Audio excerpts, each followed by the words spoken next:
It's time for the Spoony One! Wrestling Show!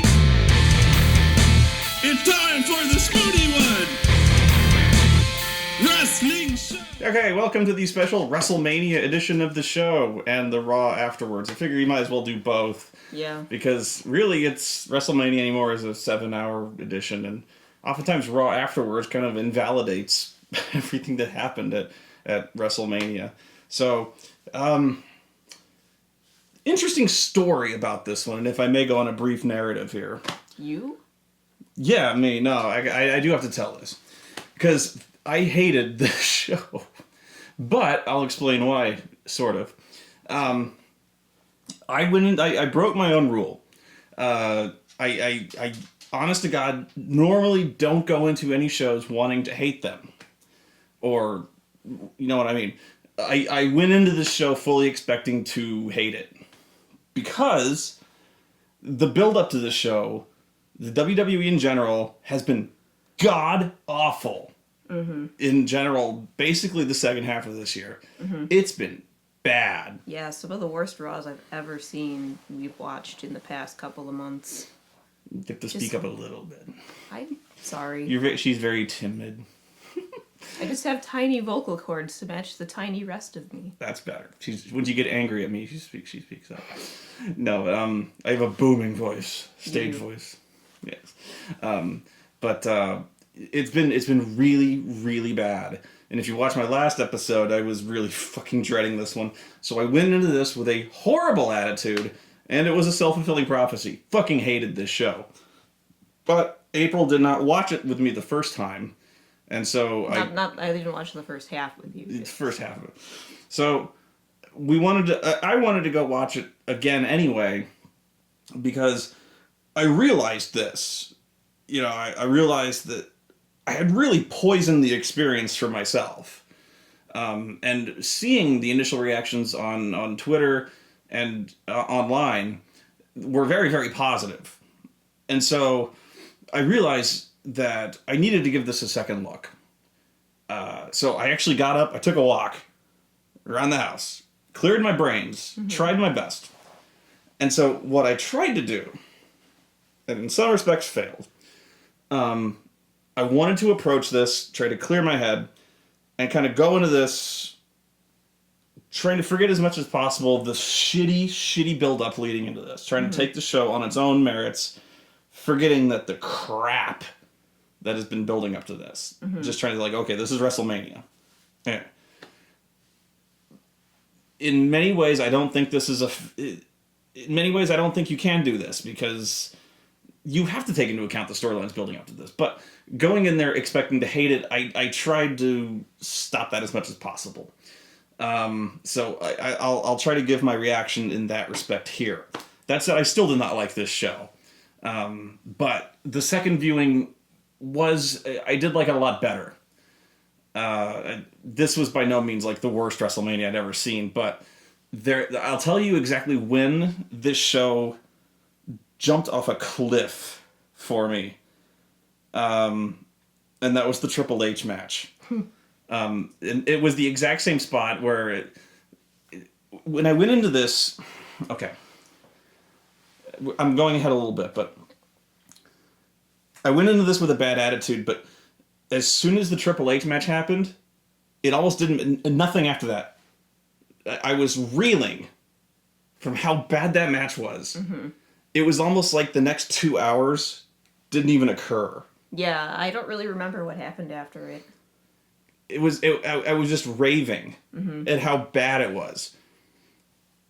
It's like missing time. It was that bad. That's why I kind of wanted to go back and watch it again. Because I was just like, oh, it was so fucking awful. Oh my God, what the fuck was that? So, yeah, I had to watch, I wanted to watch the Triple H match again. Mm-hmm. I wanted to watch the Undertaker match again. Mm-hmm. The women's match. Mm-hmm. All of it. Because I was in the red rage of hatred. That match was so bad. It poisoned, like, the second third of that pay-per-view. Fuck's sake. I had to. So that's where I'm coming from when I said I hated that pay-per-view. Was that match was so bad. It completely. No matter how good those matches were, that match was so bad it destroyed. It polluted everything else. It destroyed those matches. It took them along with it up until the fucking Brock Lesnar match, which was so good it saved the fucking show. So I'm just giving the entire pay-per-view, and you don't have to be here. So bye. No. But yeah, why am I here again? I'm just here. You're the sane one. I'm just here to drink from my pirate mug and laugh at you, I guess. That's fair enough. No, you're the sane one. That's what you want them to think. No, that's what you are. No. Okay, so the pre-show. I also went back and watched the pre-show. You have not seen this. Yeah, I didn't watch the pre-show. I was sleeping. There was the Fatal 4-Way Tag Team Championship match between the Usos, the Matadors, Cesaro and Tyson Kidd, and who fucking cares? This was actually a very good match. Was it? Yeah. And you were saying this was all of the wrestlers. Oh, a New Day. No fucking wonder I forgot. Yeah, no wonder you forgot. All of these wrestlers are excellent. Yeah. Cesaro is a great wrestler. Absolutely. The Usos are great wrestlers. Absolutely. The New Day. I've got no complaints about Kofi Kingston or Big E Langston. The New Day are excellent. The Matadors are very good. Mm-hmm. The problem is, a New Day sucks. Yeah. The Matadors suck. Mm. You know? They all have just the dumbest gimmicks you can imagine. And the problem is they have gimmicks. Yeah. And by and large, I hate gimmicks. But you've got guys dressed like Matadors. You've got guys who are stereotypical black guys in a choir. Yeah, and they're like gospel church, but not really churchy because we can't affiliate with a religion. Yeah. So we can't put crosses on anything. Yeah. And you've got these majorly talented athletes having a wonderful match. Mm-hmm. And I don't care. The problem is, I think all of them would stand better on their own, but they don't know what to do with any of them. Yeah. And that's the story with a lot of these matches, was we have these great guys, and we don't know what to do with them. Mm-hmm. Hence the 4-Way. Mm-hmm. Hence the Intercontinental title clusterfuck. Mm-hmm. They might have well just called that, here's these great guys that we have, and we have nothing to do with them. Yeah. There you go. Yeah. You know, hang on a second. Let me turn this up. There. So, what? Nothing. I was just fixing a thing. So, yeah, this match was very, very good. Kidd and Cesaro retain in dastardly fashion, as they should. And yet, the thing is, they actually got the crowd into it. Marvel of fucking marvels, because they're very good. But not because of the New Day. No. It's just their gimmicks are so bad. Mm-hmm. They need to pull the plug on this shit. Like, right now. It seems like every time lately they've tried to reinvent anybody, it's gone horribly wrong. Yeah, and you're going to get to that on Raw. I know what your rage trigger is on Raw. I knew you were going to hit the roof. Yeah. Should I? No, we'll wait. I'll wait. We'll wait for that. I knew as soon as it happened, you're like, oh, April, you don't like this. I wanted to call you down, but you were taking care of something. I was like, no. I was painting, and I didn't want you to stop me from painting, because then I would have probably had to just start scribbling on the walls in rage. Oh, yeah. I was like, oh, here you are. I'm going to go back to the beginning. And I'm like, and you're like, what? I wasn't looking. I knew something bad was coming. You think she's quiet. When she gets mad, what? Flip. The only reason I didn't flip a table is because we haven't got any tables assembled to flip yet. No, she flipped me. It's like, ugh. Then there was the fucking Andre the Giant Memorial Battle Royal. This was a rage trigger for me. Mm-hmm. Because this was a bunch of dorks. Nobody cares about. Mm-hmm. And initially, they actually had built this, the first year, they built this Battle Royal up to be something kind of cool, something kind of prestigious. It meant nothing ultimately, but we're dedicating this Andre the Giant with this big trophy, and it's going to be kind of almost like King of the Ring, which doesn't happen anymore, but you're going to win this ultimately it kind of means nothing, but it might be kind of the launching pad to something greater. Cesaro won this last year. Look what happened to him. Yeah, it didn't do him too good. That said, he is a tag team champion this year, but man, God Almighty, they fucking trashed him for the most part for that year. Vince McMahon went on his podcast and destroyed him. Yeah. Him and the rest of the millennials. Did Cesaro like take a shit on Vince McMahon's car or something? I don't even No, know. but at least he would have deserved it if he had done that. He should go take a shit on Vince McMahon's car at this point. So. Yeah. But, so this thing has already become completely irrelevant because it's been relegated to the pre-show. So, long story short, Big Show wins this one. Shock. You say you say that like it's not shocking. Like it is, like it's, like you had seen this coming. Like, I did see it coming. You had predicted this. I did. How? Because it's pretty much obvious that they want him to be Andre the Giant. As soon as I knew he was in it, I knew he was going to win it. But he was in it last year. I think last year they were actually giving Cesaro a chance. Like this year, like you said, your theory is that Big Show might be retiring. Okay. And they wanted to give it to him. Well, even not knowing that though, I just felt like they've been pushing him as some kind of unstoppable giant lately. Okay. But harder. Like he's been knocking people out with one punch. He knocked out like Ryback in one punch at one point. He's been doing that for a while. I don't know. I just knew, like, it just felt like it was inevitable. Like they weren't going to let somebody who was not massive win.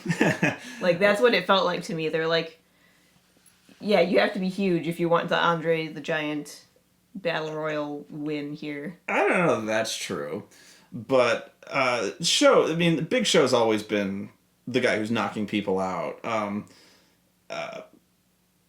But I don't think they were ever giving any indicators that he was going to win this. He was never giving any.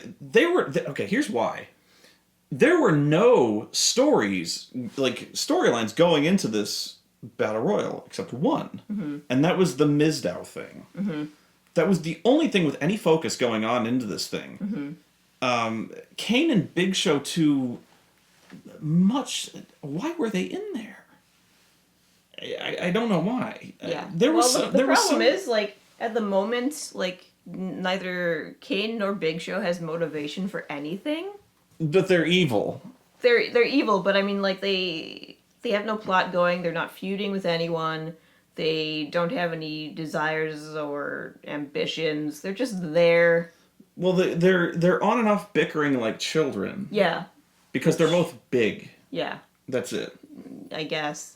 Is that even the reason? They're just bickering like children because it feels oddly like they really want everyone in the Authority to have a bizarre, like, dysfunctional family dynamic. That's the weird thing, is that they're doing this thing like they're a dysfunctional family. Yeah, like Stephanie is the mom. The angry mom. She still acts that way. And then Triple H is the disapproving, stern dad. Yeah. And Kane and Big Show are the bickering kids. Are the two bickering kids, and then, Seth Rollins is the... I don't even know what he is. He's the spoiled brat. Yeah. And then when Orton was still there, he was the son who just couldn't live up to Dad's expectations. But Steph is still acting that way. Mm-hmm. Like when she came out on Raw, she's way ahead now. She's like, she's getting taunted by the audience who's chanting Ronda Rousey, and she's like, "Oh, well, I guess you're not interested in what I have to say about the title match. Well, I'll just go turn this show around then." Yeah, basically. I'm not going to give you what you want if you don't behave. You better quiet down, or, no ice cream for you. And, you will all be grounded unless you eat your peas. Yeah, and there were numerous occasions where she literally sent Kane home. Mm-hmm. Probably to his room, too. Yeah. Like, oh, if you two are going to fight, you two go home. Yeah. It's such a weird dynamic. And yet it works somehow. Well, sometimes. It doesn't work when she's... It works in a comedy sense. It doesn't work in... When she's dressing down the number one contender for the world title. Yeah. Way to put your heel over. But anyway. Big Show and Kane just had no... The only storyline going into this was the Mizdow thing. Which, God, fuck's sake, at least they blew that one off. They pulled the trigger on that breakup. This has been going on for like 6 months. This was my rage trigger on this one. Nobody cared about anyone in this match except Sandow. So, finally, they get down to it. The one thing that was kind of interesting in the middle of this match was they were actually teasing that Cesaro might, win again back to back. That didn't last.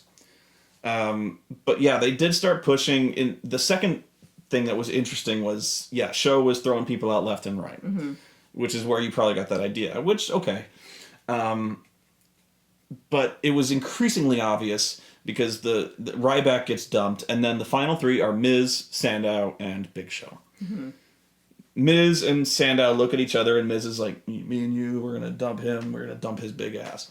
And then very theatrically, this is actually very 80s, too. 80s? Yeah, very 80s, like in very big dramatic fashion. Sandow goes,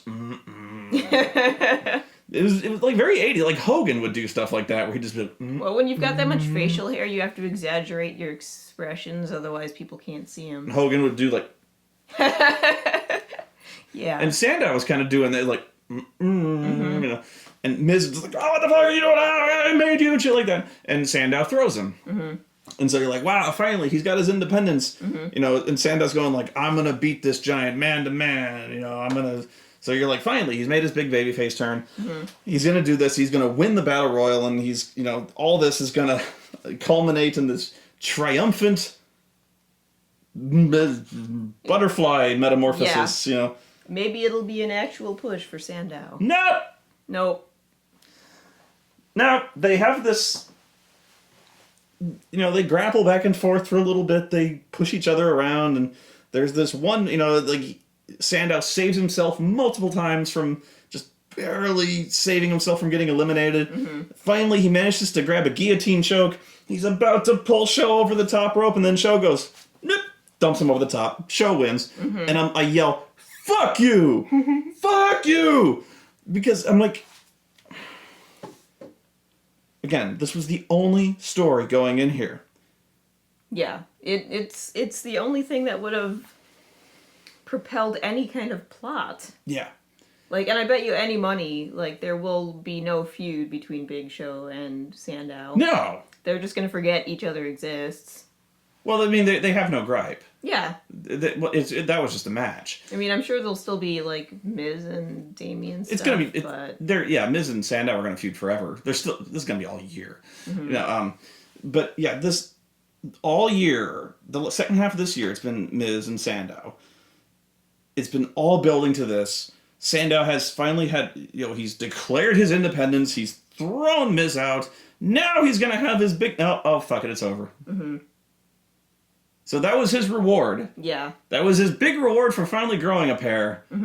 And he... It seems to be his reward for everything, though. Every time he does something cool, he gets rewarded by getting demoted or getting, slapped or something. Something bad happens to him every time something triumphant should be happening. He wins Money in the Bank, and he loses to John Cena. Yeah. But this was his big triumph, and he fucks up. So much for his big babyface turn. Crowds really do react to that in a big way. When you turn babyface and then you fuck up like that, the crowd sees you as a loser. They're like, oh, wow, he sucks. Yeah, guess he shouldn't have done that. Yeah, guess he shouldn't have done that. Maybe he should have, stayed with The Miz. At least if they eliminated the Big Show, Sandow's a fucking idiot. Yeah. Because if you're going to turn on The Miz and then take Show one-on-one, you better fucking win. Otherwise, you're a fucking moron. Yeah. Sandow's stupid, and he sucks. That's what they're going to think. Yeah. So, thanks for the payoff, WWE. That was 6 months whizzed down my pant leg. That seems another trend it's like they dangle the payoff, and then they just throw it out as soon as you think you're going to get it. And I mean, this... Before you think I start cheering the heels, no, this is when the babyfaces, by and large, really should win. This is... Show did not need this. Yeah. This is when you have your babyface triumphant. Mm-hmm. This has been going on for so fucking long. Well, thanks for that. Thanks for watching. You know, Sandow just loses. Mm-hmm. Now he's going to be mired in another fucking feud with The Miz for at least 3 months. Mm-hmm. He's got nothing to show for it. Mm-hmm. He really was an idiot. And I feel like now, once they have broken up that pairing, they're going to decide they've got nothing to do with Damien Sandow again. They don't. And he's going to just kind of fade back into the woodwork. At least he would have had some award, some accolade Mm-hmm. to walk away from this with. Mm-hmm. You know, he would have the trophy. He could use that somehow. No. Instead, on Raw, jumping ahead, he's still coming out to The Miz's fucking music. Wearing the Miz's Trunks.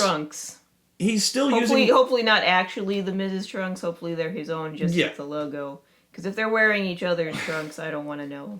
He's still using The Miz's moves. Yeah. You really gotta hope at some point he's gonna wear his own shit. Yeah. It's like, you've declared your independence. Why are you still doing this? In fact, why did you put up with this shit for so long? Yeah. It makes no sense. I asked that. I'm like, why was he working for him? What was he paying? Mm-hmm. Like, it worked at first. It was funny at first, but after, like, 3 months, it got really old. And then it just started, like, tumbling downwards into nonsense. I got tired of it way before you did. But okay. I think I'd put up with it because I like Damien Sandow. I think he's a likable guy. He is. But the plotline itself was intolerable in that it was completely fucking stupid. Well, I mean, you could only watch Sandow wrestle nothing for so long. I just liked it that whenever he would do his stunt doubling bumps and then fly into the ring, and inevitably this was always when they were fighting the Usos, and Jimmy or Jay would watch him just in complete consternation, staring in disbelief, like, what the hell is this guy doing? And I thought that was just well acted, so I thought it was funny. Well, my Fury Trigger was when, again, I Fury Trigger often at that time when they won the tag titles, doing that clown show. Mm-hmm. But, you know, a lot of people didn't like this either. You know, they asked, why did Big Show win this? You know, why he didn't need this, and he didn't. So this is pure speculation on my part. You know, they were pushing the whole time, at least Bradshaw was, I believe, that Show has never won, like, a major battle royal. Mm-hmm. I think that was his story that they just invented, essentially, at the beginning of this. Mm-hmm. So I'm like, okay, well, it's a story. But why did he win this when really the only outcome here was Mizdow? Mm-hmm. Or Sheamus. I would have put Sheamus in this match, but apparently they had plans for him. My theory, again, pure speculation, is that Big Show's retiring this year. Mm-hmm. And that because... Although if you're right, I'll be kind of surprised just because... Yeah. Other wrestlers have gone on so long without retiring. Yeah. I mean, I don't know how old is Big Show at this point. I have no clue. He can't be that old. He's been in this business a while, and he's a big guy, mm-hmm. and big guys like that. And I'm sure, you know, that puts strain on the knees, it puts strain on the back, mm-hmm. but still, it seems like wrestlers always retire like 3 years too late. Yeah. So I think he's been wanting to retire a while, but again, pure speculation.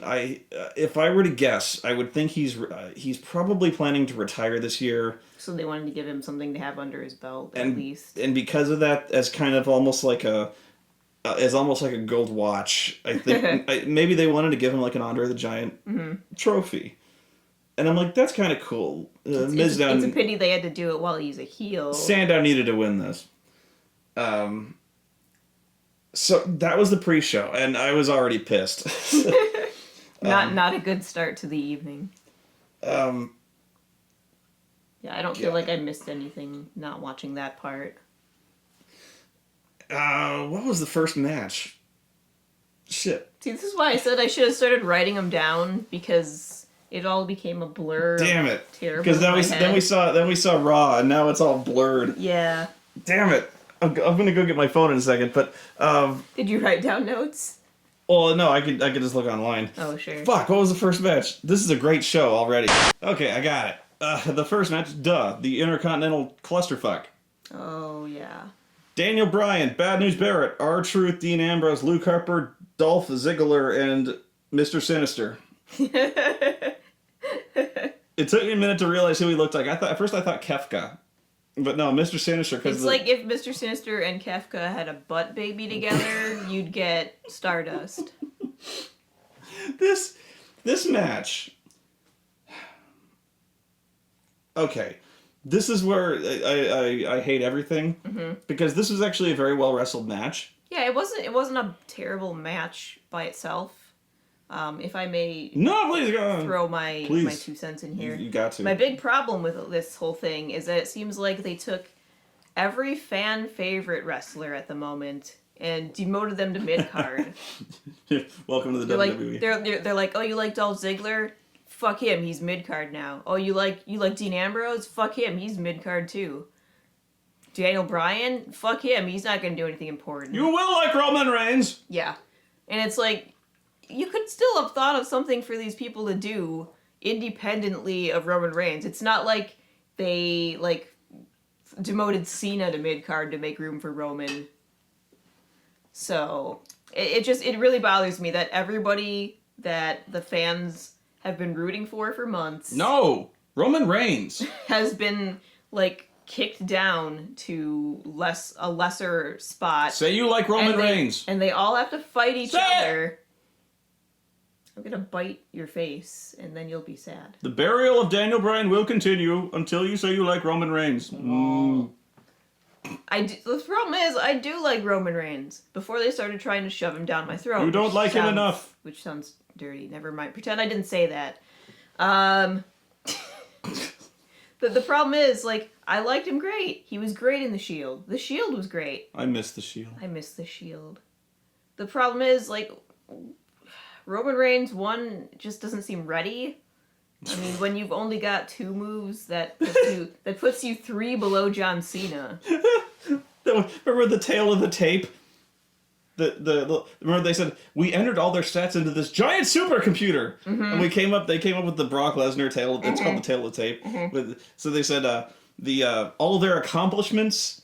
Yeah. In which they listed all of the stuff Brock Lesnar did, their height, their weight, moves. The NCAA champion, all this. But apparently all the world titles that Brock won doesn't count as his major accomplishments.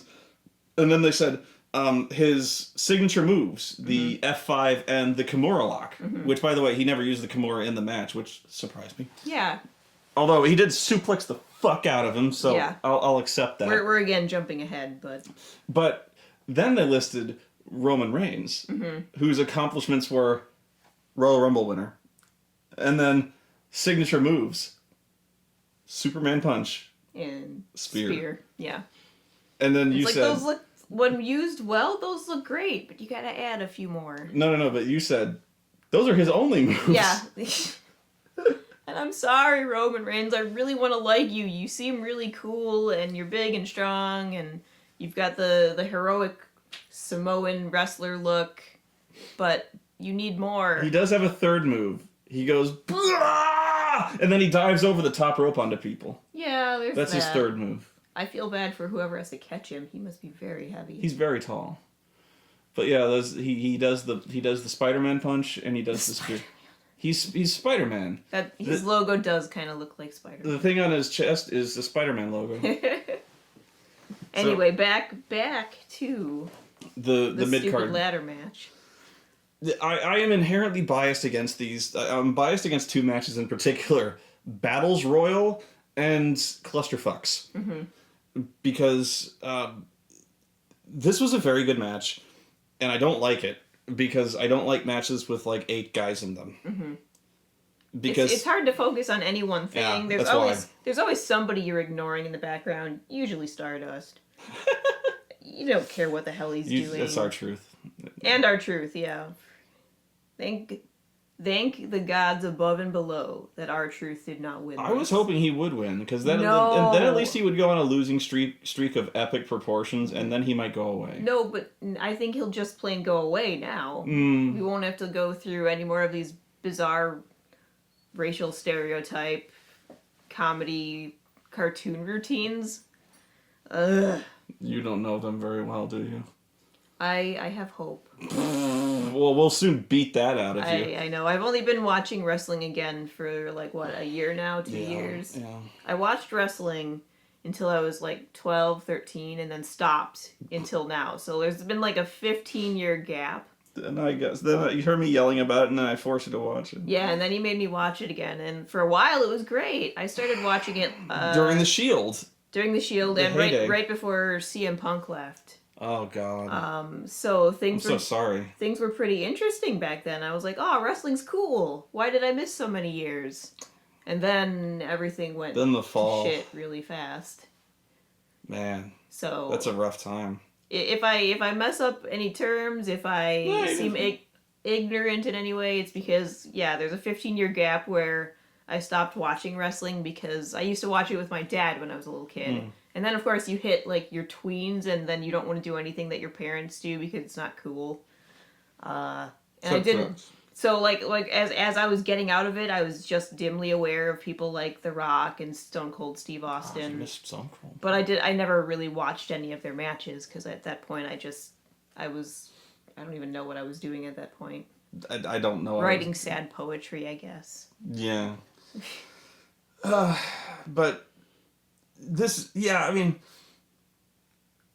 match was fine.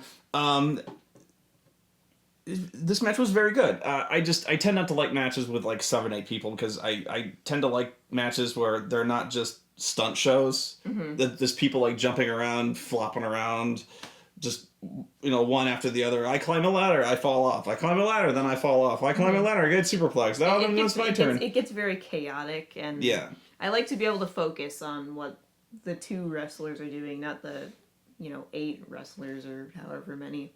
Because you can never pay attention to them all, and I'm always afraid that whoever I'm not watching is doing the coolest thing, and I'm just watching somebody else do something average. Now, I want you to pay attention to me. Very carefully. I said that match was very good. I'm saying, me personally, not my cup of tea, these huge clusterfuck matches, okay? Relax.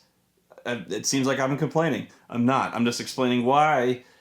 Like, my first impression was not very good. Upon second watching, this match was fine.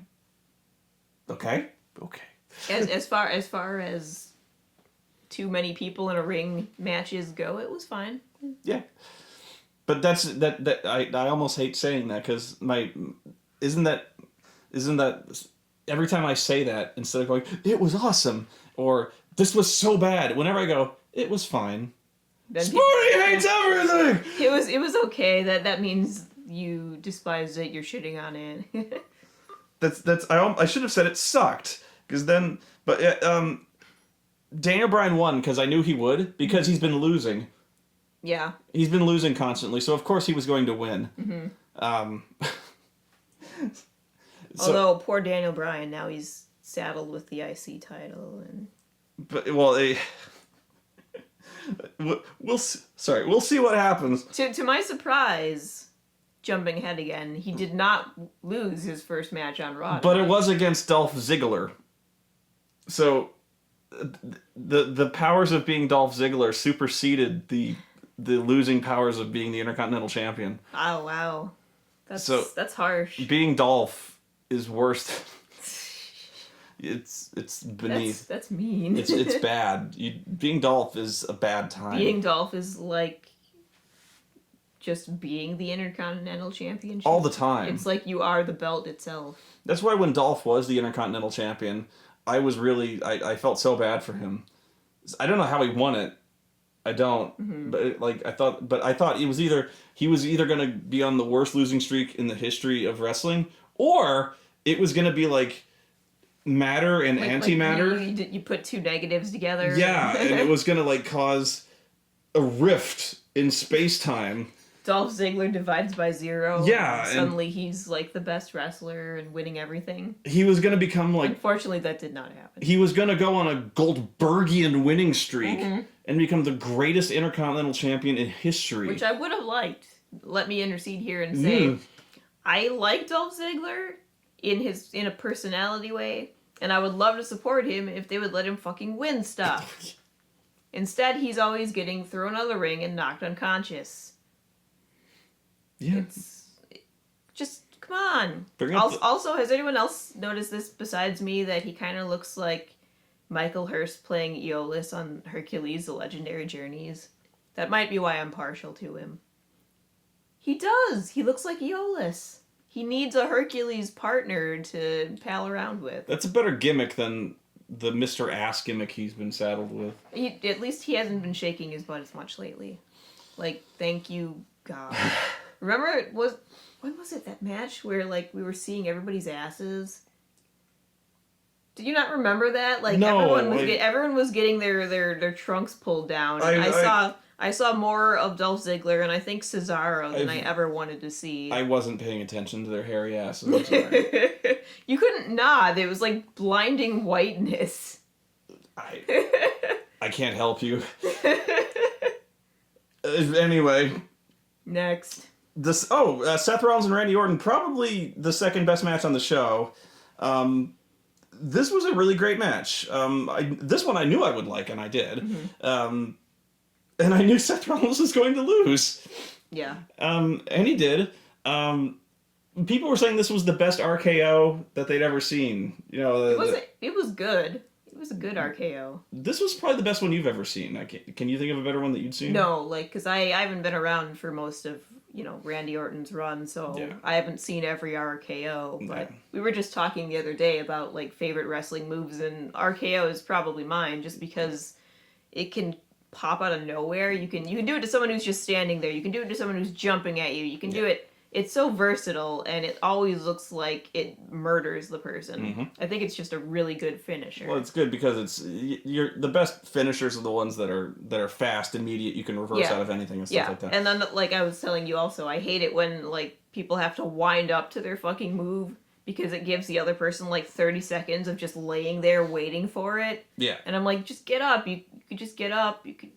Mm-hmm. He's like standing there snorting like a bull, and you could roll out of the way. Well, the worst finisher I've ever seen in my life was Christian's kill switch, which takes the most elaborate setup and cooperation from its victim, where he has to, like, grab him, turn him around, and, like, he has to bend over and then fall. And I'm like, It's the worst finisher because you can never reverse anything into the kill switch. You have to, like. It's so specific. Yeah. The Stone Cold Stunner is like almost like a variant of the RKO, which was why you could reverse anything. And all you had to do is, like, spin him around, kick him, stunner. Yeah. That's why I like the RKO, because you can easily reverse anyone else's move against you, and then you take them out. And it looks cool, and you're like, I'm so impressed because you stopped them from fucking you up, and you fucked them up. Mm-hmm. Diamond Dallas Page had the Diamond Cutter, which was the same thing. Mm-hmm. And I remember, even when DDP fucked it up, they would just call it a modified Diamond Cutter. Like, there was a modified Diamond Cutter, and he fucked him up! And you're like, yay! Yay, it still worked. So, DDP! So yeah, what had happened was, it's so hard to describe, it's kind of one of those things you have to see it. Like, Seth was going for a curb stomp, and Randy stood up and, like, launched him 3,000 feet in the air, and as he was coming down, RKO'd the fuck out of him. Yeah, that was pretty fucking awesome. That was like he went Super Saiyan for a quarter of a second. They should do like a Super Street Fighter 4 EX move where he's, like, in the air and, like, in the air. Speed lines. I'm pretty sure somebody's done that already. Probably. People are saying it's the greatest one they've seen. It's not the greatest one I've seen. I still say the greatest one I've seen is the one where he RKO'd the She-Jesus out of Evan Bourne as he was coming down from the shooting star press. And this was, like, he was set up, he was prone. Bourne is coming down from the shooting star press. He gets up, in midair, RKO's the shit out of Evan Bourne. Wow. It was fucking gorgeous. That's pretty good. And it was one of those things where, like, he could have so easily fucked it up or just missed it. There's one other one where, like, the timing of it was ludicrous. I think he got like Rey Mysterio. Wow, really? Somehow, and I forget what move he was doing from. He got Rey Mysterio from. It was like West Coast Pop or something like that. But yeah, he at one point he was doing.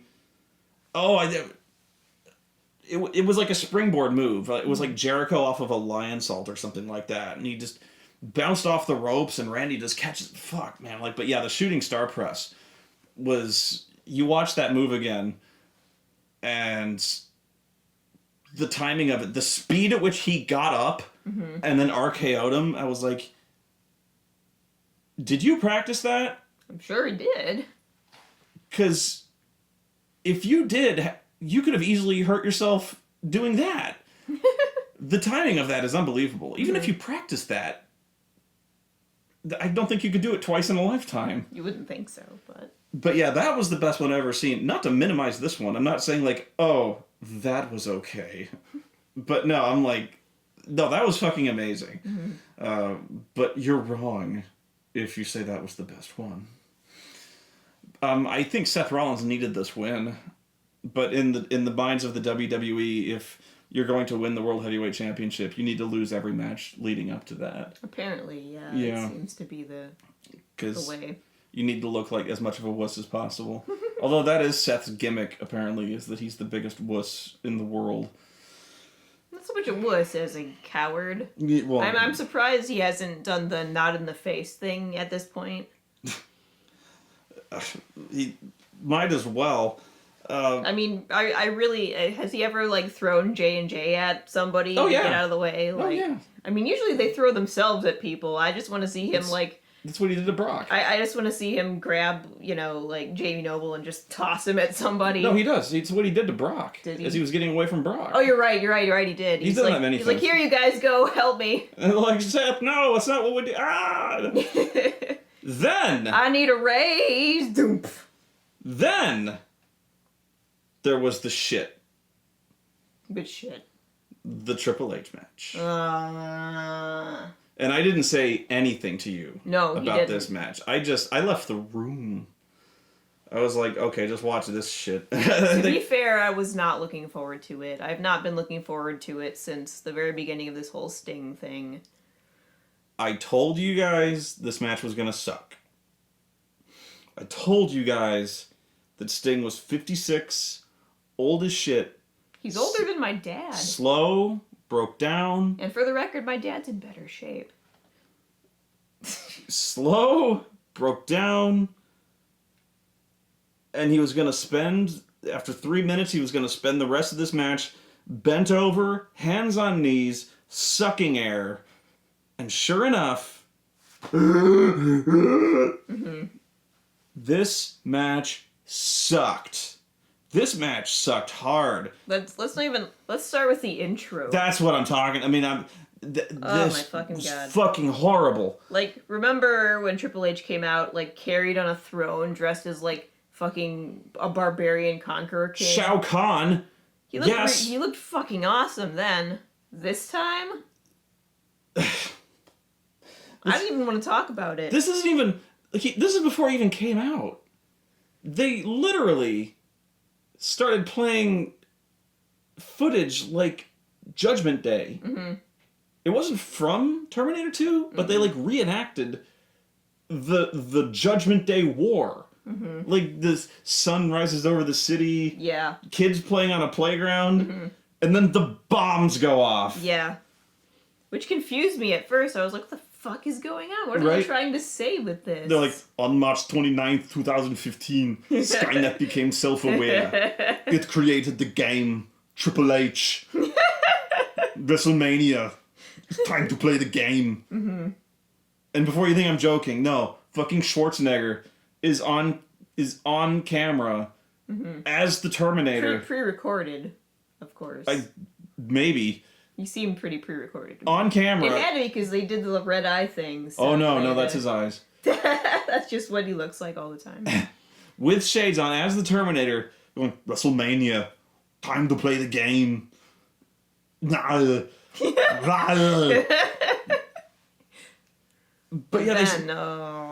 yeah, they show like, footage of Triple H, pedigreeing John Connor, and then the world explodes. Skynet sent the Terminator back in time to pedigree John Connor and stop the human resistance. Was there even that much to it? That all I remember is they started like showing footage of the crowd as if from the perspective of a Terminator. Yeah. Oh my God. Seeking out the target, looking for the vigilante Sting. The vigilante Sting. In the corner, in the upper left, it goes like seeking target, and in the corner it shows the profile pictures of like every wrestler, and it starts with like Daniel Bryan, Seth Rollins, Big E Langston, the Matadors, and they're all, and it's like no, Vigilante Sting, target located, and it cuts to Sting like located where? It never shows him. It's just like in the crowd. He's there somewhere probably, and it's like to stop the human resistance. It's like to stop the rise of WCW. The Skynet had to send Triple H back in time to pedigree the icon Sting. I was like, no, you gotta go back in time and pedigree Vince Russo. You've got to go pedigree Eric Bischoff. Fuck Sting, like. then it got worse, because then they raised up the fucking Terminator statues. Yeah, then the completely immobile, stuck to the floor like army men. Then statues. Terminators rise from the ground. And followed by the soldiers from the future. Yeah. Who are running around shooting laser rifles in the air. What else? There weren't any like hunter killers, but there was other things. Probably, but I was already pissed. You were just marveling. There's fucking Terminators. And then when Triple H rises up. Okay, if you haven't seen it, we're not joking. We're not like being metaphorical. We're not being funny. Terminators. Schwarzenegger. Like the actual the exoskeleton Terminators. Yeah. But, again, completely not moving, just obviously sculpted and completely stuck to the base of the floor so that they don't fall over and break. I would prefer to think that the Authority, having just been fed up with fucking Sting, bought Terminators to kill him. To kill Sting. I was like, Sting, run! It's a no disqualification match and they've sent fucking Terminators. They're done fucking around. They've got phased plasma rifles with 40-watt range. I thought that part was silly. Mostly just because they didn't move. But then Triple H came if they had moving Terminators, that would be great. That would have been kind of awesome. But I was like, the second that happened, I was like, what, is RoboCop coming out next? That was my first thought. On! And then my second thought was, if this was any more obvious of product placement, Triple H would come out wearing a cape made out of Dorito wrappers. And instead of pouring water over his head, he would pour Mountain Dew energy Mountain Dew energy blast. Yeah. Yeah. And then Triple H rises from the ground with a pole up his ass. Yeah, we both noticed that. Why was there a pole there? There was a pole up his ass. He looked like an Asian ball-jointed doll with a stand to keep it upright. And, I can't help but project probably here, but I feel like he looked kind of embarrassed. Yeah, I'm wondering... being carried in on a throne... How do you not feel embarrassed? Is rad. You are the fucking king. But rising up like that with a pole up your ass... He had a pole up his ass. He couldn't have stayed up without it, and then, the soldiers come and they just hand him a bunch of, Terminator heads. Yeah. And he's just like, I've got Terminator heads. He's like, ugh. Did you kill those Terminators? Is that what we're implying Did here? he rip the spines off the Terminators? Yeah, and if so, why aren't you ripping off the spines of those Terminators? There's Terminators there. You should be killing the Terminators. Pedigree, if he started pedigreeing... If he pedigree the Terminators, that would have been cool. I was like, dude, you gotta pedigree Terminators. Yeah, but compared to every other WrestleMania entrance I've seen from him, that was a really, really lame one. My God. When I saw that... It was just so undignified. You are being merciful. I feel like saying undignified in relation to pro wrestling is sort of silly, but there's silly and then there's this quackers shit where he comes out dressed like a Terminator, holding Terminator heads, and then he just kind of drops them and walks to the ring, and that's it. This is destined to be... This is destined to be gobbledygooker shit. And if it's not, I don't know what the fuck is wrong with you people. This was the goofiest clown show I'd ever seen in the last decade. What the fuck was this? People were sticking up for this match. I have no fucking clue what the fuck is wrong with you. This was before the match even fucking started, and it only got worse once the match was going on. Well, remember Sting's entrance, which made... Oh, God! It made even less sense. At least it wasn't product placement, but it made no fucking sense. That's what bothered me later on, was thinking back on it. Sting's entrance made less sense. Yeah. It wasn't dumber, but it made less sense. Yeah. They had a bunch of taiko drummers out there, and they were all wearing, like, the face paint, and I'm like, are they trying to, like, disassociate him from the Crow and say he's Sergeant Kabuki Man now? What is this? Because Sting is so well known for being associated with Japanese culture. Yeah. And yet he's wearing, like, a Baroque vampire coat all the time. He's dressed like Captain Crunch. Captain Crunch? He's dressed like a glammed out pirate. Yeah, it is a bit... Are you a pirate? No, well, pirates are in this year. But yeah, he's dressed like a moron. All of his jackets he's worn lately look like things that I bought at Hot Topic when I was 17. Oh no, you look way more dignified. When I was 17, they had that kind of shit. They had pirate coats? Oh yeah. And I bought them because I was 17. He looked like such a dork. And the taiko drummers, they're just... It's so confusing. I'm like, what the fuck is this? It had nothing to do with anything. And I'm going, okay, they're talented, sure, but what? This was so uncool. Yeah. I'm like, what? Just... It's like that's the beginning of your, cultural festival, not the beginning of your WrestleMania match. Okay, and before you think I'm nitpicking, because I know people who are big fans of this, they're like, Spoonie, you hate everything, you're nitpicking, it's just a theme. No, I'm not, because the crux of this, was the WWF versus WCW thing. Sting, the icon, the representation of WCW, they're bringing up all these memories. They're bringing back all these stars from WCW. They're saying how we represented everything. They're bringing back all this nostalgia, and the entire appeal of this match, trust me, was fucking nostalgia. If they're gonna do that, use his old fucking music. My only theory here is that, they lost the contract or something. Like, maybe the contract was with WCW and now it no longer applies and they didn't want to spend the money to get it with WWE. Use fucking Seek and Destroy. I don't care if you have to buy it or do a knockoff. Find some way. Have Sting do karaoke of Seek and Destroy. But this that would have been much cooler. They basically rip off Goldberg's music. They're doing this thing where he's still doing the Showtime thing where he's like, woo! And he's got the bat and shit like that, and he's coming out to taiko drums. I'm like, this is not the thrilling Showtime guy. Have him come out to fucking Metallica. And they've gotten the rights to Metallica shit before. During the Undertaker Triple H match, they got Memory Remains, so it's not to say they don't have fucking Metallica money here. For one match, get Seek and Destroy, have him come out rocking out. It would have been so much... Maybe they tried and Metallica was like, no, this match is going to suck. You can't use that music. Oh, come on.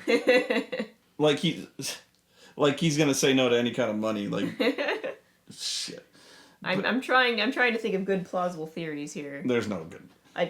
Whose thought was that? What board meeting happened that made them say, let's get taiko drummers? I like the old guy. The old guy who refused to wear the face paint. He's like, I have dignity. I am not doing this. Everyone else is wearing their Sting face paint, and he's like, fuck you. Like, fuck you, I'm doing my thing. And those guys are trying to play their taiko drums in rhythm with Sting's shitty music. And they're just, at some point, they just, stop trying, and they're just doing their own thing. Like, Well, it reminded me of that time they had, a high school band do John Cena's theme. It was awful. But yeah, I'm sitting there just frustrated out of my mind, going what the fuck is going on? I was just confused. I mean, it wasn't awful. I just didn't see what the point was. There's no point. They just wanted spectacle. Yeah, I can appreciate that, and I like spectacle. Like I said, the pageantry of WrestleMania is the thing that I watch it for. I love the fact that they go over the top with everything, This wasn't over the top That's so much fine. as it was like the intro to like a high school cultural festival. Yeah, the spectacle's fine. That's why you do this. But why this? It's again like Okay. like they have no ideas. It's like they just don't have any idea what to do with this guy, so they're like throw something at the dartboard and see what sticks. And to this day, even now after Raw, I don't. Does Sting have superpowers or not? And the furnace is kicked in, so Thanks, Furnace. yeah. Sorry if there's gonna be sometimes. Does Sting have superpowers or not? I think honestly, in my heart of hearts, I want to think that it's Sting thinks he has superpowers and everyone else just kind of knows he doesn't. But they humor him because it's funny. Because he can cut the lights somehow, and within seconds he can teleport within the ring. Or is he really good at hiding and he's really really fast? Yeah. Well, then- and he can sneak into buildings and then convince people to play his theme music. Apparently. I've got to turn the heater off. I'll Give us a second. why don't you go for it real fast, since you don't like being alone on camera. Turn off the heat. So, Yeah. yes, obey me. Now, oh please go. It's right back. I will bitch about Sting some. Okay, you bitch about Sting. Now I forgot what I was talking about. Now, I really did. So, what the fuck was I talking about? Oh, Sting, yeah, he has superpowers. So he can cut the lights, he can appear in the ring just spontaneously, and so and he also can summon clones of himself in the ring, like in the stands and in the ring and stuff like that. So I'm like, okay, so are those real clones or are they fake Stings? Are they Stings? But if he has powers, why didn't he use them at WrestleMania? It really frustrates the shit out of me. Why does he always dress in his face paint?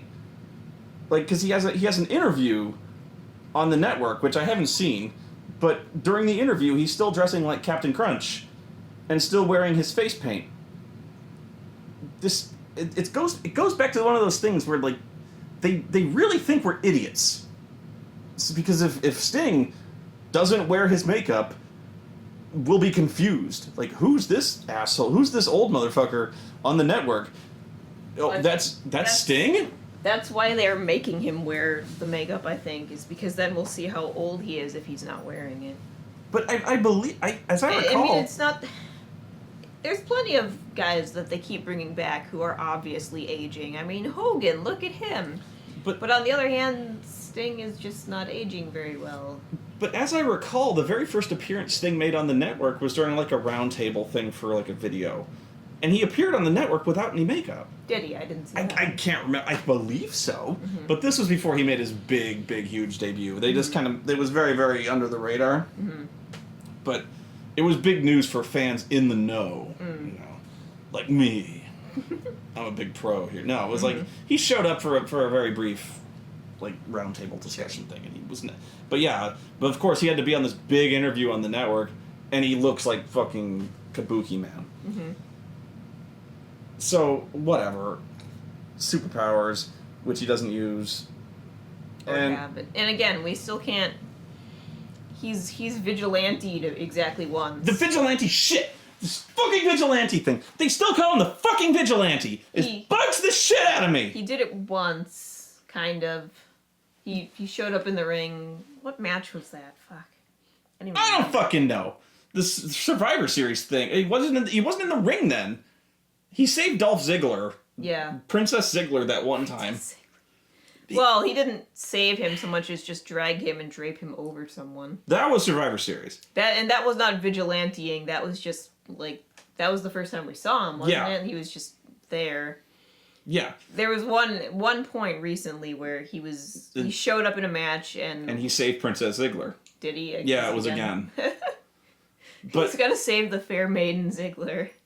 But this vigilante thing, this shit gotten out of hand. Yeah. They're still calling him the vigilante Sting because this story has changed. Okay, when this story started, it was Sting is going to vigilante us from the authority abusing its power. Yeah.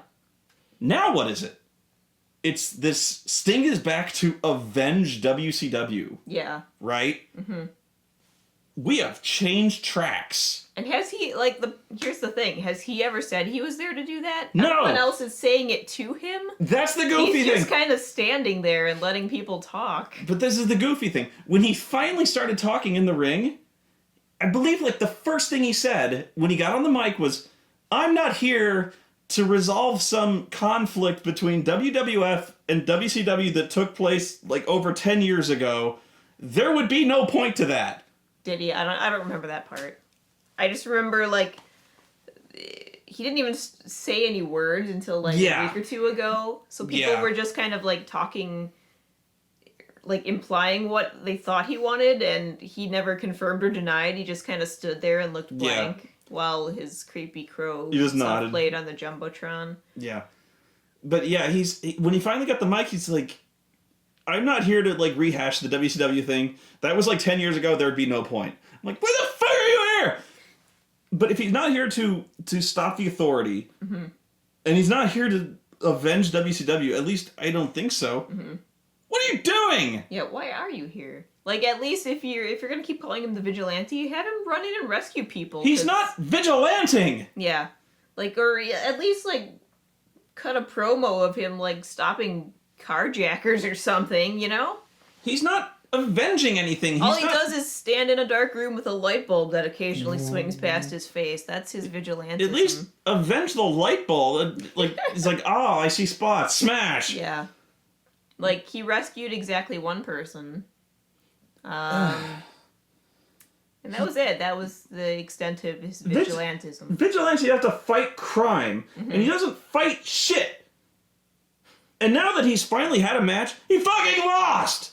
So he's a shitty vigilante. Yeah, I felt like they built this up for how long? It's been a couple of months now. It's been since Survivor Series. They built it up, and then he lost. Now we're going to get to that. So the match begins. Yeah. Oh, well, one more thing about the Terminator. I wondered if this was an elaborate mind game to get in the head of the vigilante Sting. Maybe he has a secret fear of Terminators. No. Because I was wondering if he was looking for the stupidest science fiction shit to throw at Sting mm-hmm. since the Shockmaster. Oh. Because Sting was involved with the debut of the Shockmaster. Mm-hmm. So by having someone kind of like Star Wars just randomly appear with a stupid fucking helmet to be the most embarrassing thing possible since the Shockmaster, if it would completely throw Sting off his game. It worked. I don't think it worked. I think Sting just didn't have a game to begin with. Sorry. No. Sorry, Sting fans. I completely missed his whole era, so I've got no emotional attachment to him whatsoever. I didn't miss his era, and I had no emotional attachment either. But no,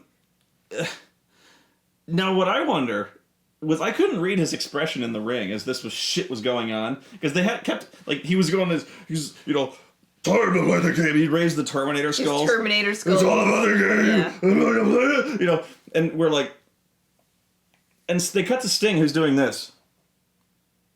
He just looked kind of puzzled, really. And it's hard to tell when you're completely covered in makeup, but he just kind of looked like, the fuck are you doing? I don't know. I couldn't even read that much confusion in his face. He was very stone-faced. Mm-hmm. So what I'm wondering is, did they tell him this was going to happen? I hope not. I remember talking with you about this. Yeah. I was going, I hope they just said, okay, now Sting, you're going to come out first, and then Triple H is going to come down, and then you're going to have your match. Mm-hmm. And then this happens. And then they wanted to see his reaction. And then Sting is like... His reaction was nothing, really. Well, because he has to stay completely straight-faced. Mm-hmm. Because he's like, I'm going to kick this guy's ass. Which completely... again, maybe this is something, again, I missed, having completely missed most of Sting's era. It's like, he is the Crow, apparently. Yeah. And he's Batman, and he's serious and scary, and he crouches on rooftops, probably. He stays in the rafters, But he does, Ric Flair woos and stuff. Not really. And Ric Flair, I can kind of remember very vaguely when he was still blonde and just... Surfer Sting. Yeah, Surfer Sting. And so it's like it's like he's stuck with that personality whenever he opens his mouth. I need a drink. What do we got? Any other time he's the Crow. I can make you in a minute. the cinnamon sugared. Ooh.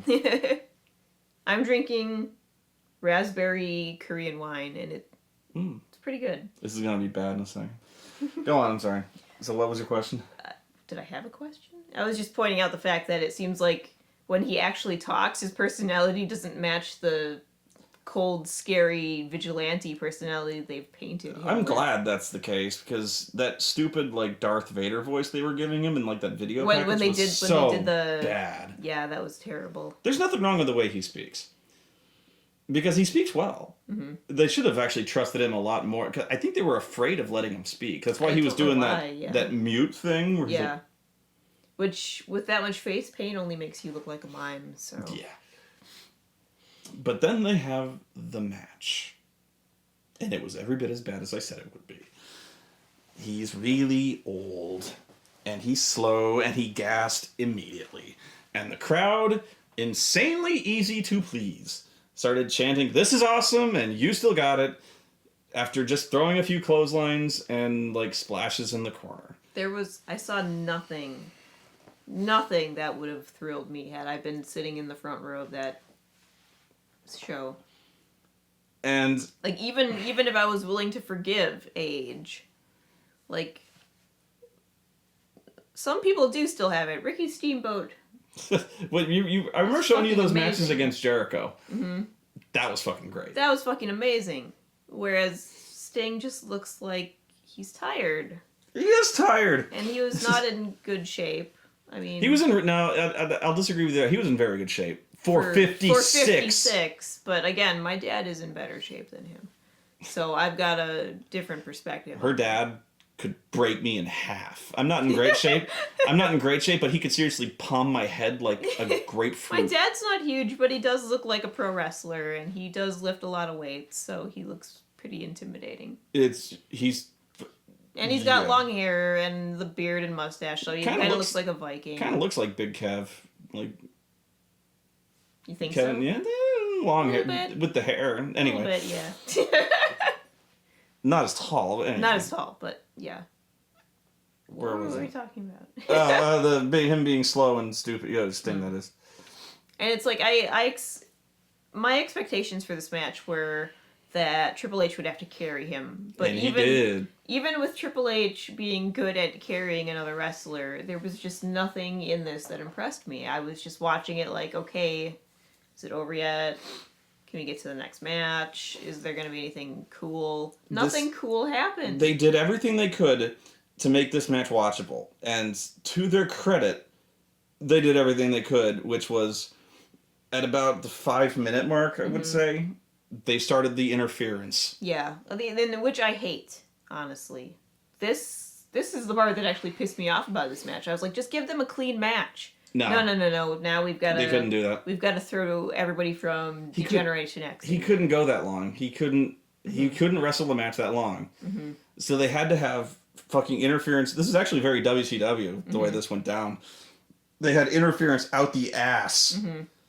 So, Triple H starts losing the match, and then D-Generation X music hits. Mm-hmm. The Old Age Outlaws, fucking everyone hits the ring. Mm-hmm. They all start beating the shit out of Sting. Then the NWO music hits, and this is where I fucking lost my mind. Yeah, I was like, you're kidding me.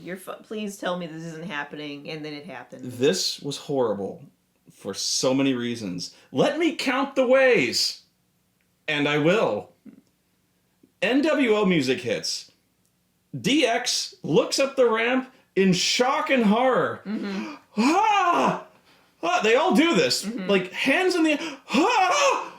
Oh my god! Mm-hmm. It's the NWO! Ah! Ah! And they have to hold that pose and for they have to, about 60 seconds. They cut to the entrance ramp where the NWO is attacking. In slow-mo. And it's in slow-mo. And then I realized, no, it's not. It's in real time. Mm-hmm. Because the average age of your normal NWO member is about 85. So you see Scott Hall, Big Kev, who has torn his quad already. You know, the NWO is shambling to the ring. And Hogan, of course. And Hogan.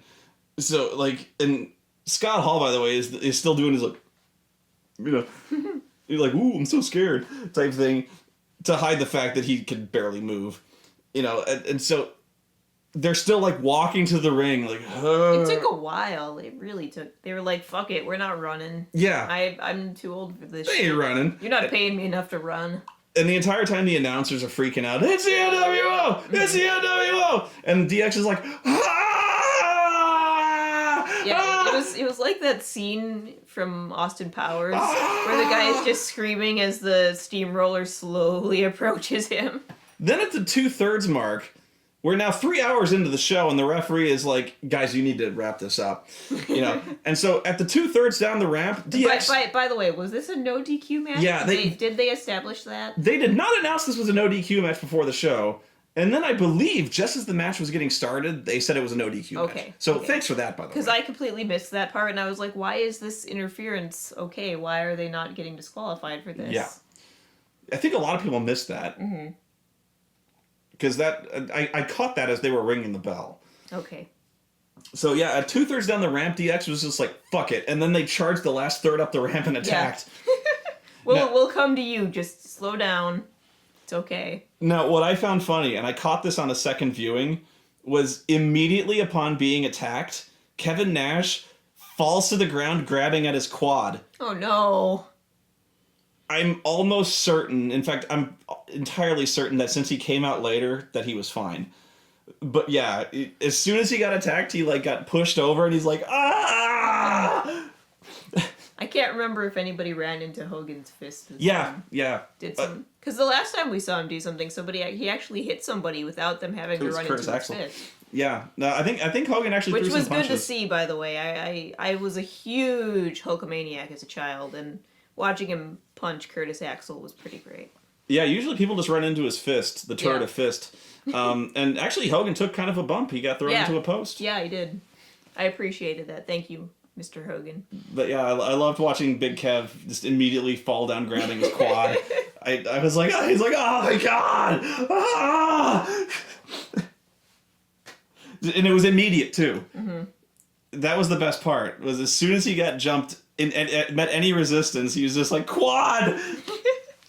After that, I honestly remember nothing else. It became such a clusterfuck that I have no idea who hit who, or even how...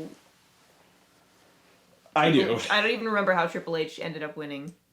So you're gonna have to tell this story, because I just remember being so outraged that I was throwing my hands in the air. I started raging, and I didn't even know what to rage at, because there were so many, like, there were paradoxes, time paradoxes, occurring left and right. Like, okay, first off, the NWO Black and White helping Sting makes no sense. Like, Sting spent the entirety of his fucking career fighting the NWO Black and White, okay? It feels like, again, they just wanted a reason to trot out old classic wrestlers. Well, yeah, but, like, okay. But that was not a good reason. The NWO's gimmick was that they were trying to torpedo WCW. So why were they helping WCW? Why were they helping Sting? They hated Sting. What the fuck? Like, okay. Oh, then fucking Shawn Michaels super kicks Sting in the face because he's D-Generation X. But Shawn Michaels briefly joined the NWO. So why wasn't he on the NWO? But... Well, he's friends with Triple H. But he's friends with Triple H because Shawn Michaels was also in the Clique. But there's also two members of the Clique on the WCW side. Scott Hall and Kevin Nash. So why don't the members of the Clique join Shawn Michaels? It's turning into, like, a high school girl fight now. Like, somebody was writing somebody's name on the bathroom wall and they got pissed. So, and X-Pac. X-Pac was in the NWO. As Six-Pac. Oh, nothing makes sense. Fuck this shit. I just hate when it's obvious that they're trotting people out for people to go woo about, you know? Like, I know we all have the nostalgia. I mean, aside from the people who are too young to actually have that nostalgia, really. Go on. But, it felt really forced. Like, if you're gonna trot out Hogan for something, have him announce like he did last year. That's fine. You don't need to, whatever you did here, it didn't work. Plus, it just made it look bad for both Triple H and Sting, saying neither of them could win a fight against each other without, 20 other guys to help each of them. The Click. I just don't get it. It'll be okay. No, it won't. It won't! You're okay. so mean. I am mean, but this match sucked. It was not impressive, no. I'm sorry. This match coasted by on nostalgia, but you cannot tell me this was a good match. This was just a bunch of... Nobody was capable enough to do any, impressive moves because everybody's back is bad, everybody's knees are bad, everybody's tired and painful and rusty. Yeah, and people are going to tell me that it wasn't about the match, it was about having a WrestleMania moment. Fine. You had your WrestleMania moment, and it sucked. Move on. The worst part is that everyone was so looking forward to this Triple H versus Sting thing. Even just for the nostalgia, or just because they thought Sting was awesome, and then he lost. Yeah, that's the other thing. My God, the indignity. That's the other thing. I don't even understand why they had him lose. Because had he won, Triple H lost nothing really. Yeah. He's still in the Authority. He's still Triple H. He's still married to Stephanie McMahon. He doesn't lose anything. Right. So he loses after all these months and months of build-up, these months of making him look terrifying and supernatural. So what was this for? Nothing. Why did you bring him out? Nothing. You could have brought him out just to be an announcer like you always do with The Rock and Hulk Hogan. Mm-hmm. This ties right into the Sandow thing. So... Where you have this... Yeah. You have this storyline going on for months that culminates in a match where there's no reason not to have the babyface win this match. Mm-hmm. Because nothing ultimately is at stake. Mm-hmm. Whether... It doesn't matter who wins or loses, really. Mm-hmm. In the grand cosmic scheme of things. Yeah. So have the babyface win. Mm-hmm. It's pride, really, that's on the line. So at WrestleMania, that's the day when the babyfaces win. When really, it's... Especially if you're planning on having Sting stick around, which I presume they might. So now Sting looks like a loser. Yeah, It made me think that they weren't going to keep him around, Well, he's back tonight. Yeah. So I just don't understand. What?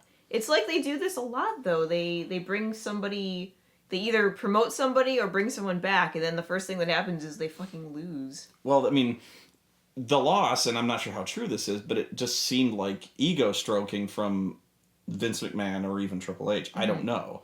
Again, we all know Triple H could break semi-trucks in half over his knee. This has nothing to do with physical. This has to do with... This actually may legitimately have to do with the WWE, WCW thing. Vince, Vince finally prostrating. Is Vince still going, yeah, I fuck you? Never questioned how childish Vince McMahon can be when it comes to this kind of thing. And yet, you wouldn't think that Sting would agree to it. Why did he need the money really bad? Who doesn't? Was Vince here's a huge check to embarrass yourself on TV? I don't know. Who can say? Yeah. I can't say for sure either. But again, it was a completely pointless match. It is now. It helps nothing. It does nothing for Triple H to have won. And it harms Sting to have lost. It harms Sting to have lost. Had he won, it would have made all of this build-up make sense. Yeah. But... Now we spent 5 months. Yeah, I mean, yeah. So you thinking that he's gonna get that whole scene where he whips out the baseball bat and has it at Triple H's throat like it's a fucking katana that you can't just push out of the way. Maybe I will cut your throat with this wooden baseball bat. Mm-hmm. He's all intimidated all this time, and then all he has to do is kick his ass. Really. Yeah, I mean. No, Sorry. No, it's okay. fuck. It just feels like every time they get close to doing something right here in WWE, they just slam the brakes and do it wrong. I remember. I was talking about WrestleMania moments. I was being really down on this match a long time ago with some of my Pathfinder guys, and I was like, this match is going to suck, it's going to be terrible, these guys are old. I remember that. And they were going to be like, we don't care about that. We just want to see these guys in the ring. We want to see Sting finally in a WWE ring in WrestleMania. We want to have that moment. Yeah. And I'm like, why? Okay, no, fair enough. No, I was like, fair enough. Okay. I finally understood that. And then they ruined it. If that's what you're in for, fine. And I just spent all this time shitting on that moment, but so did they. You brought all those guys out, you brought all the WCW guys out, you brought all the DX guys out there to have their little rumble. Okay, fine. And then Sting lost. Well, I'm not the one who just shat on that WrestleMania moment, okay? That was Vince McMahon. Yeah. So if you're going to have that big clusterfuck, if you're going to have all these old people embarrass themselves, at least let the right guys win. Yeah. All right? We've been talking about this for a while now, though. Like, you wouldn't believe how many conversations we have, deep conversations about wrestling, but it seems like they're almost punishing the fans to get what they want. It's like, oh, you want this? I'll give it to you, but it's gonna suck. Yeah. You want Daniel Bryan? Okay, I'll give him to you, but it's gonna suck. You want Sting? Okay, fine. He's gonna lose. Yeah, and then that'll learn you to question our plot lines. Yeah, it's this not grudging's not the right word, but angrily giving you what you want, Yeah, it's giving you what you want until you don't want it anymore, and then you just hoping you'll just, fans. Yeah, it's like hoping they're doing it, hoping that you'll finally accept what they're trying to shove at you. And I resent you people greatly, but I don't act that way, okay?